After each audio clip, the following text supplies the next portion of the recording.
week is Money in the Bank. It is here. It is in June, and you better enjoy it because the next Money in the Bank pay-per-view / PLE is about 15 months down the road. So we had to wait 11 months to get this one, and we'll have to wait just about 15 to get the next one that's already been announced. But hey, who knows? New Orleans has already had the rug pulled out from them before. But as of right now, they're scheduled to get Money in the Bank August 29th, which will be the only time Money in the Bank's ever been in August. It's been in July.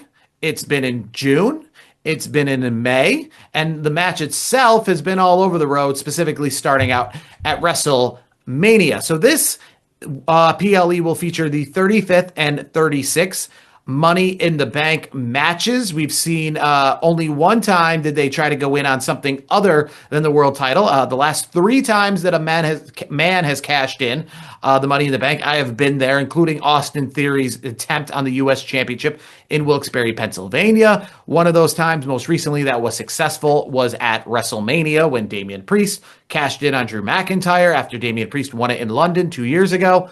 And last year, Drew McIntyre was unsuccessful trying to cash it in later in the night against Damian Priest / Seth Rollins in their world title match at Money in the Bank in Toronto. 4 matches on this card, which I'm going to have to say, which without even looking is going to be the lowest amount of matches on a Money in the Bank card. I think last year was 5. And then obviously in years past when they had traditional length pay-per-views, they were, 7 and 8 like normal. What is your theory and your take on this? I was doing some Money in the Bank history looking, and I didn't even realize, but back in the day before the women got involved, they had 2 Money in the Bank matches when they invented the pay-per-view, and you had to specify which championship you wanted to go after. So there would be like the Elimination Chamber was the same, right? You would have like the SmackDown Money in the Bank match and the Raw Money in the Bank match. And I didn't even realize at the time, but that's real crap because obviously nowadays they advertise you can go after anything at any time. So like, you can go after the U.S. title if you want. I don't know why you would. But back then you were having a Money in the Bank match in like 2010, 2011, and you could only go after SmackDown Championship. So it wasn't even like you could just jump shows. You had to literally stay within your brand. I appreciate that that's not a thing anymore. Because that makes it so that we have multi-brand matches like we have this one here.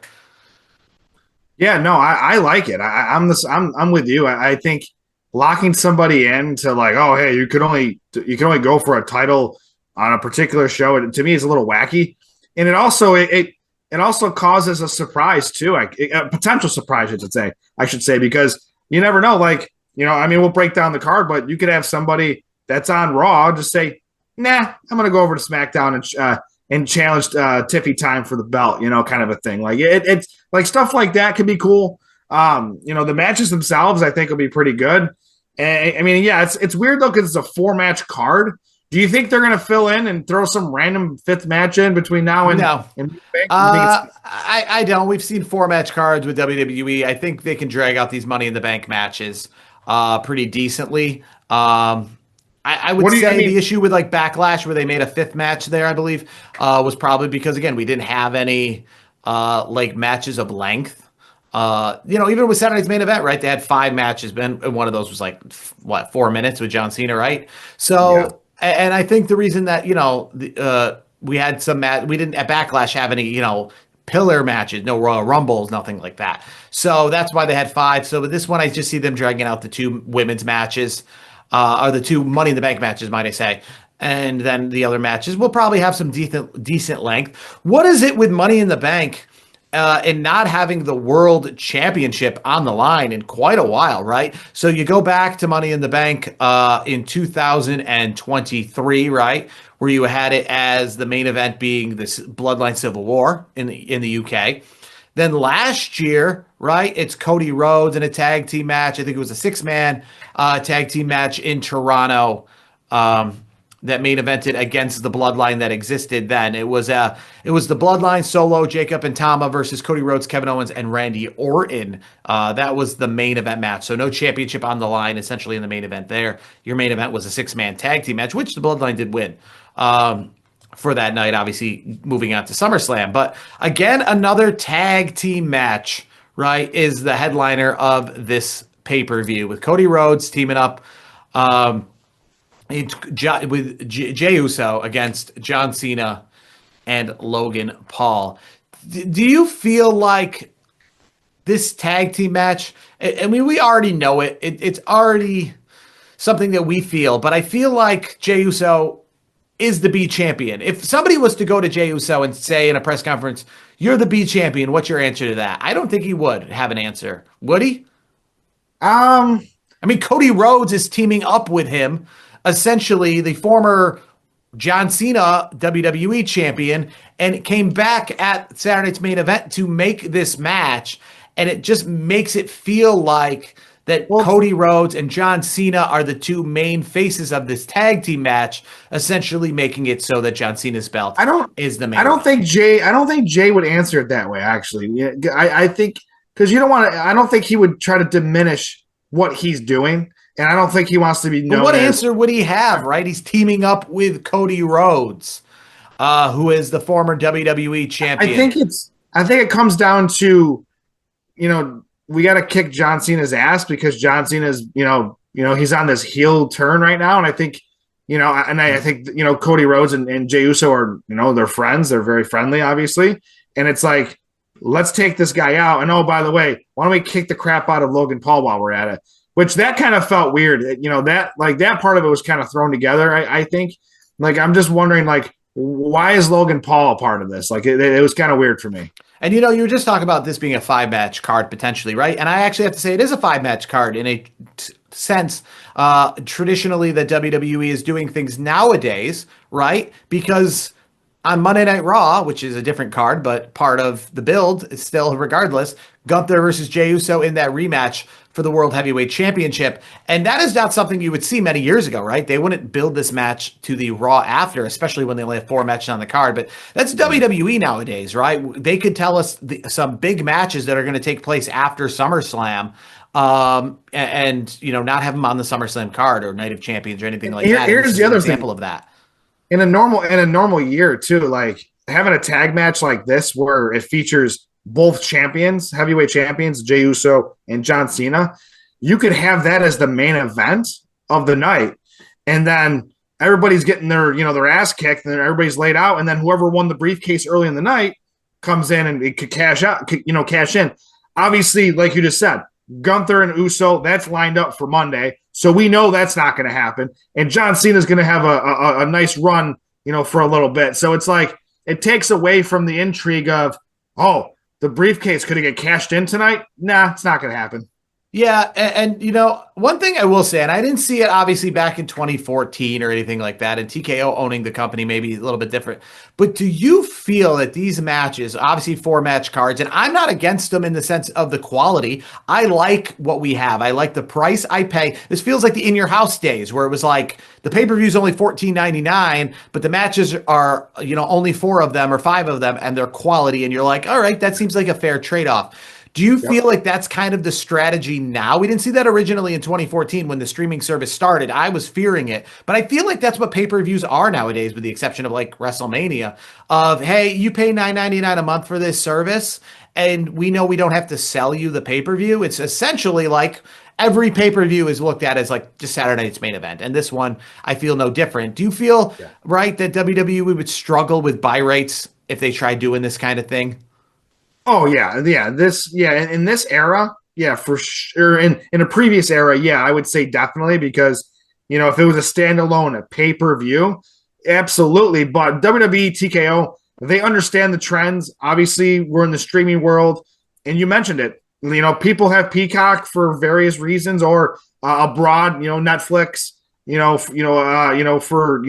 for their premium live events. I still say pay-per-view sometimes, but the point is, it's done right because of the model we're in with the streaming era, and I think they've hit on something, because you said it correctly. You stole my thunder, because as you were talking right before you mentioned it, I was thinking in my head, this kind of looks like another Saturday Night's Main Event, because it's 4 quality matches, and you're getting what, a 2.5 hour show.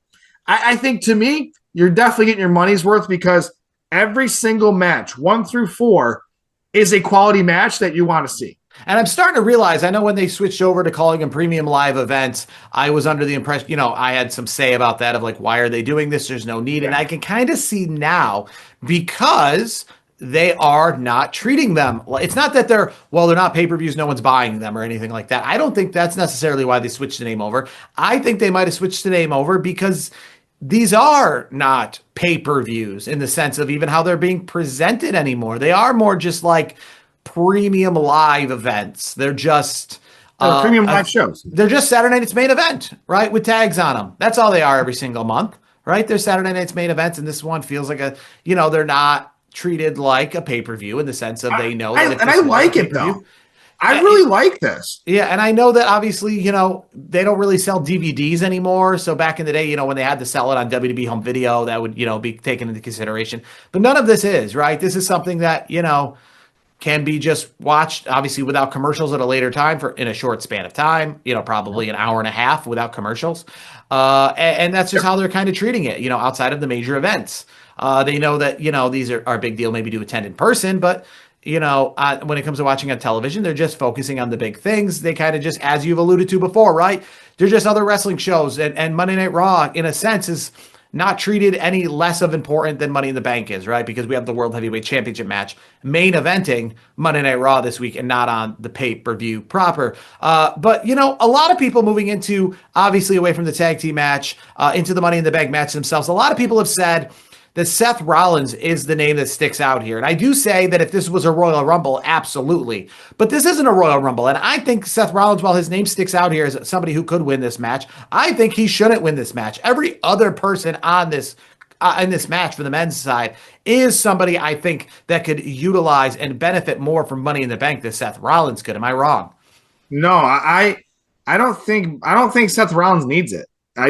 He's one of those guys where like what they're building right now, like with his faction that we haven't gotten a name for yet. I don't even know. Like, I wonder if they're going to make a name eventually for this, but it's like the group, the assembly of this group that they're currently in with Bronson Reed, Braun Breaker. Obviously, Paul Heyman is I would say honestly, he's the mouthpiece, and in the ways he's the wise man. So he is the wise man of this. He doesn't need it. And looking at this, at that particular match, the one name that sticks out to me, I gotta go with LA Knight. LA Knight, third time's the charm. This is the third straight year he's in this match. You gotta finally get him. I mean, he was a heavy favorite to win it in 2023.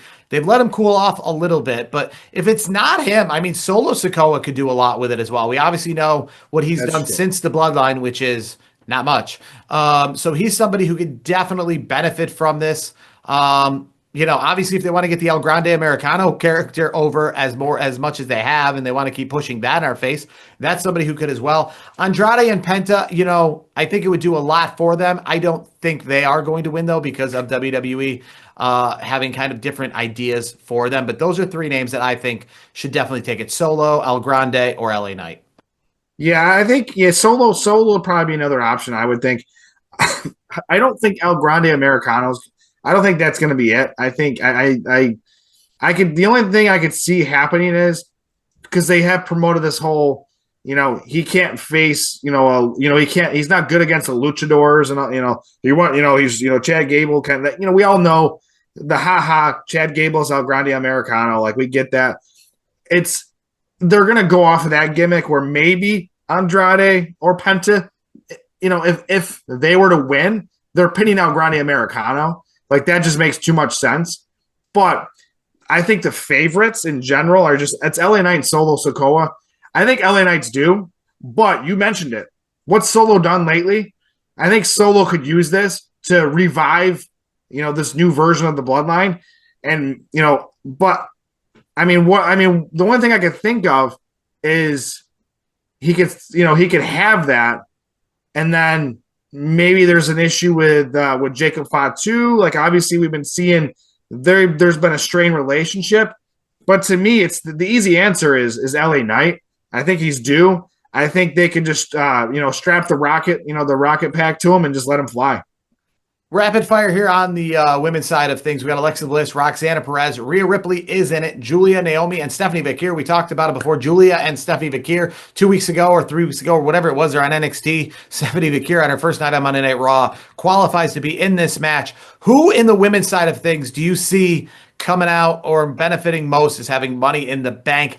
I would say, really any name is good depending on what your plan is for them. I mean, like Naomi could be very good in this. Roxanne Perez obviously as well. Julia could be as well. Stephanie Vakir is a little bit difficult, with her English because a lot of this has to do with talking smack, and she struggles with that a little bit. But who's your pick for holding money in the bank? Yeah, I mean, for me, like I'm gonna go two routes quick. Stephanie Vakir is my favorite in this match because they're already strapping a rocket pack to her. I think so. I think Stephanie Vakir would be my favorite just because I don't see them giving Rhea Ripley this again.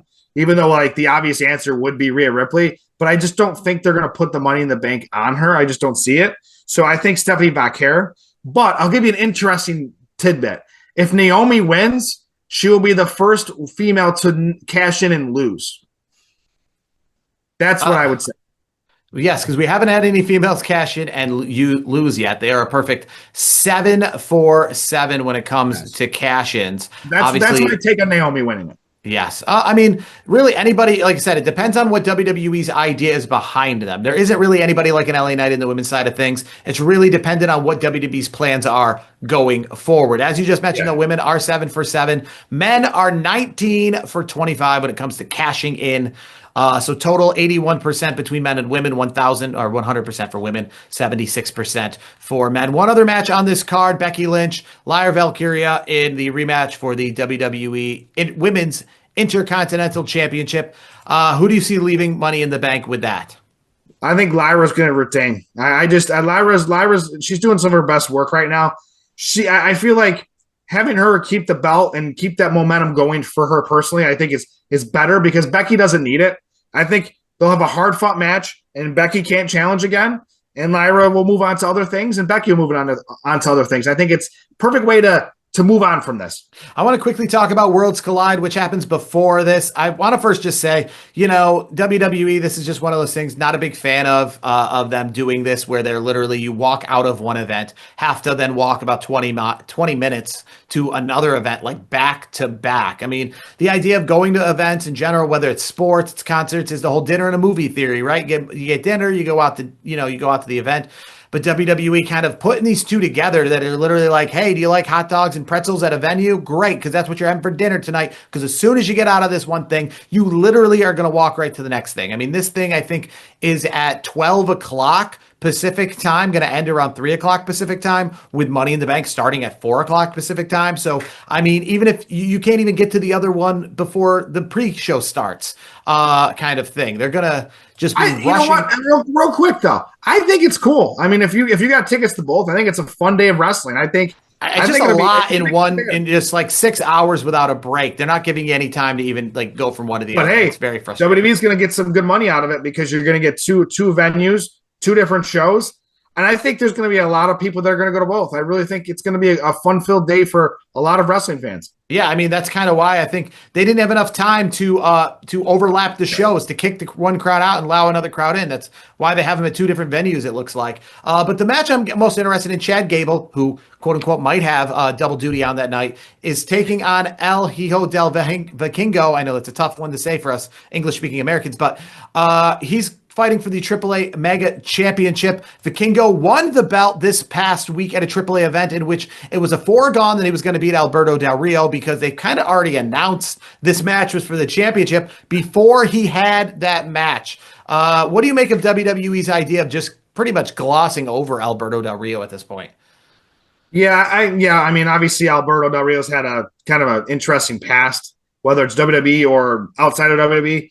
And I will say, though, it was interesting because it was kind of already announced that Vikingo was the champion before he was the champion. So it was like, so my thought is, does WWE think okay, how many of these fans from AAA are going to watch this WWE show, kind of a thing? Like that's kind of where my mindset was. I think it was just like a kind of a disrespect to that event that was going on. WWE I didn't have anything to do with it.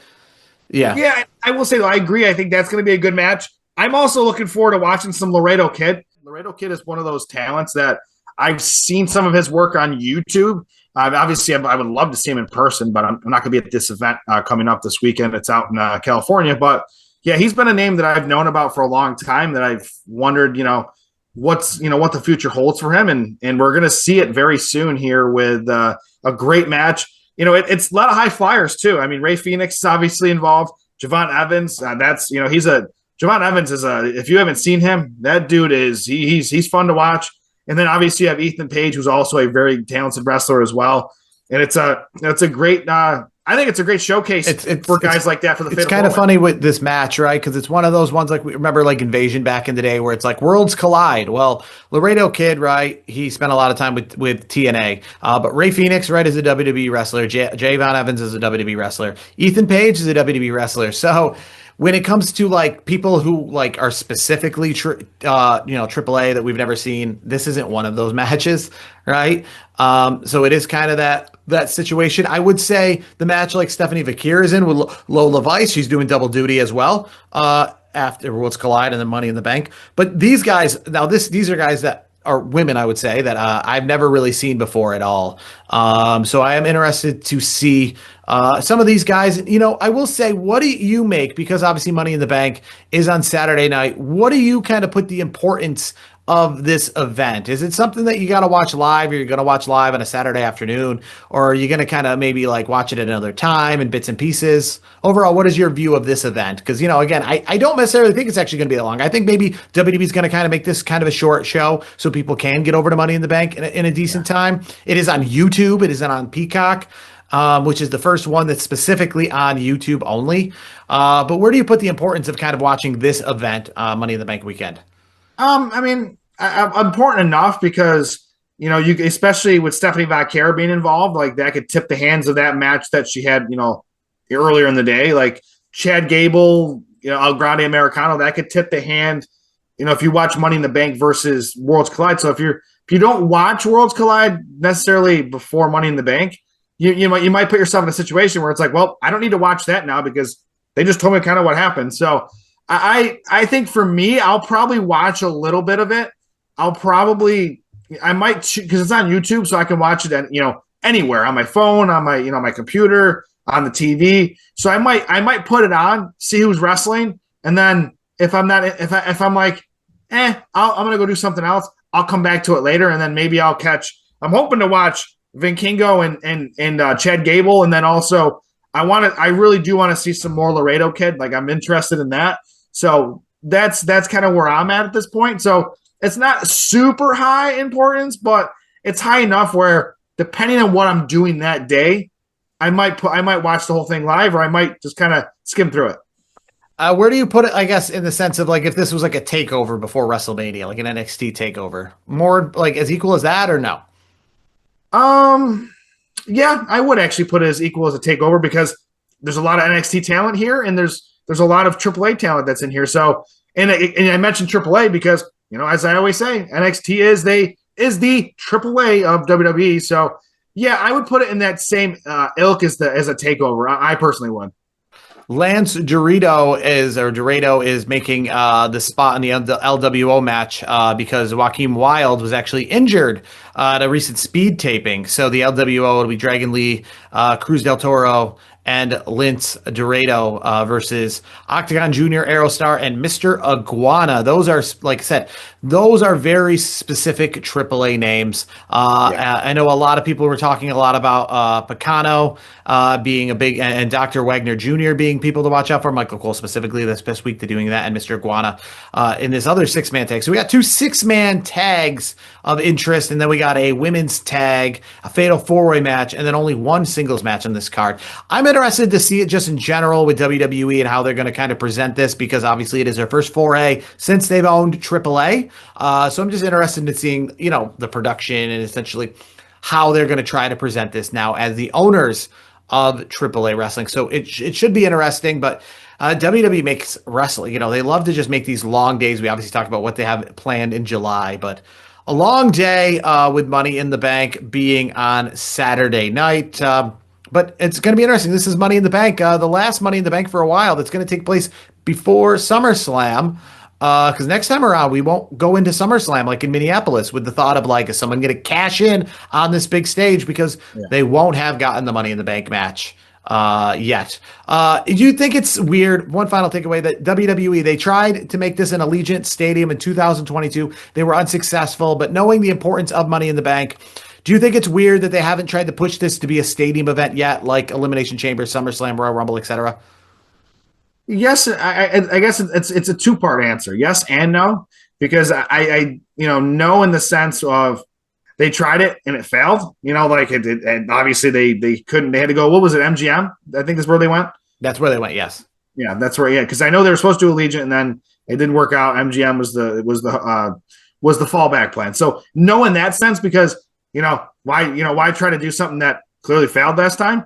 But yes, in the other sense, because if you don't try it again, all you're going to look at is being a failure with this type. And this is looked at, right, to many people. This is bigger than Survivor Series, right? Royal Rumble, SummerSlam, and WrestleMania are the top three. And when it comes to that number 4 spot, a lot of people put this in there as the 4 spot, like we talked about, right? This briefcase has been around for 20 years now. This will be the 17th, the My Way Limp Bizkit Money in the Bank, if you will, when it comes to how many Money in the Bank events specifically there have been. And I just remember last year going to Money in the Bank in Toronto and thinking to myself, if there was an event, like, I don't know why they're not at Rogers Center. I don't know why they're not trying to do it there, because I feel like it's got enough momentum. And then weirdly enough, like less than a year later, they put Elimination Chamber in Rogers Center in the return. So I guess it's just weird of sense of how important this is, because I mean, I think we can agree, right, that this is more important than Elimination Chamber, right? Yeah, Elimination Chamber, yes. It's still not Survivor Series level. You know me. I'll stand pat. Survivor Series is one of my favorite shows of the year. I will not. I will die on that hill. That's just kind of where I am with Survivor Series. So whoever wins these Money in the Bank briefcases, we will obviously. I mean, I guess if they make the rule, they can hold on to them till next Money in the Bank. They can have them for quite a while. We'll see if anyone actually does that. Probably not, but interesting. We will see who wins the Money in the Bank briefcases for 2025 this upcoming Saturday.